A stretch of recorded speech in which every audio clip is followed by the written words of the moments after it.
Good morning, everyone. It is 4:30 on your Monday, November 27th, 2017. Back to work for a lot of folks Yes. today. Wake up from the tryptophan nap that you've been taking for the weekend. It's Monday. And find your stretchy clothes for the next Exactly. But at of least days. you kept it nice and warm for us. It is. Thank It's you. actually, yes, it's a gorgeous start to the day.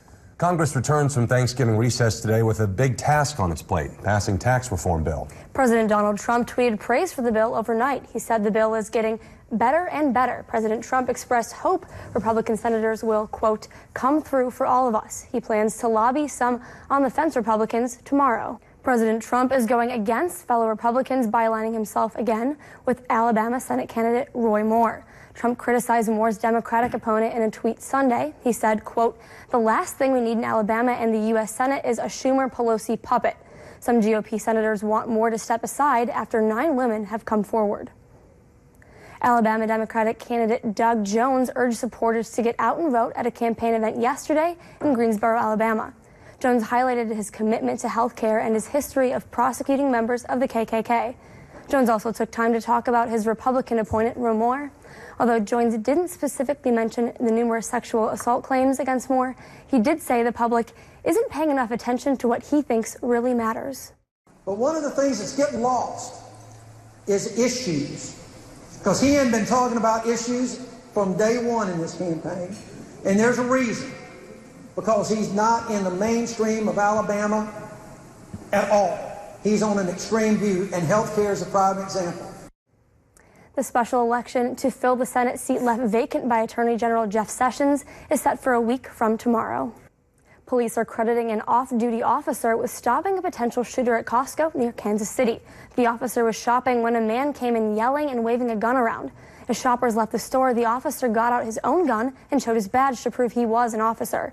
He then shot and killed the man, and no one else was injured. A homeowner is facing a murder charge for killing an armed intruder in St. Charles. Police say the intruder broke into Karen Riesinger's home Sunday and demanded money and cocaine. The woman says the man pepper sprayed her and her daughter. He left and then came back later. That's when Riesinger shot him twice. Riesinger said she knew the man was no longer a threat after the first shot, but she said he needed to die. Pope Francis has arrived in the predominantly Buddhist country of Myanmar to meet with its leaders. Human rights groups hope the Pope will address what the U.S. calls ethnic cleansing of Rohingya Muslims. Government violence has prompted 600,000 Muslims to flee the country. The Pope will talk to the head of the military in hopes of finding a peaceful solution. A life-saving shipment of food arrived in war-torn Yemen Sunday after a weeks-long blockade. It was the first such shipment since Saudi Arabia created a blockade earlier this month. More shipments are on the way to help the 7 million people affected by the famine. Aid workers were able to bring vaccines this weekend as well. It's not every day that you get to pack your bags and head to New York. Now, that's exactly what one group of talented musicians got to do. This year's Christmas Capitol tree arrives in Washington, D.C. today. The chosen tree is from a national forest in Montana. It's been traveling toward the Capitol since it was chopped down November 8th. The tree will be decorated with thousands of ornaments and lights. House Speaker Paul Ryan is scheduled to light the tree on December 6th. Tree farmers are warning buyers not to wait until the last minute to get a Christmas tree. A nationwide tree shortage means you could pay a lot more for a real tree, if you're able to get one at all. A tree lot owner in Texas says a tight economy and shorter demand hurt the industry a decade ago, and the results are just now showing. He says the wholesale price of some trees went up nearly 50% this year due to those shortages. It is 4:40 on your Monday morning, and that is a live look out over downtown Columbia. Thanks for waking up with us. You're watching KOMU 8 News. Actually, December 1st is Friday, so it's Wow, yeah, so beautiful. I know. Yeah. Thank you very much, Tori. Flu season is here, and no one wants to get the virus that can leave you bedridden for days. That's right, but for the elderly, the virus may pose extra risks. It is 4:46, and you are taking a live look over at Columbia Regional Airport, watching KOMU 8 News.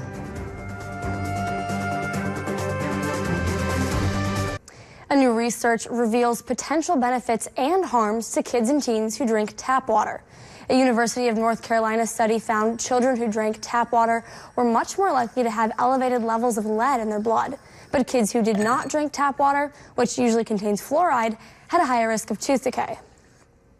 Arthritis is much more common among Americans than previously thought.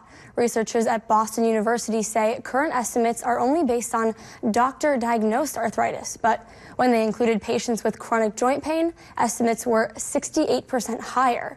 It is now 4:51 on your Monday morning, and you're taking a look at Lake of the Ozarks. Thanks for waking up with us. You're watching KOMU 8 News. All right, Angie, thank you very much.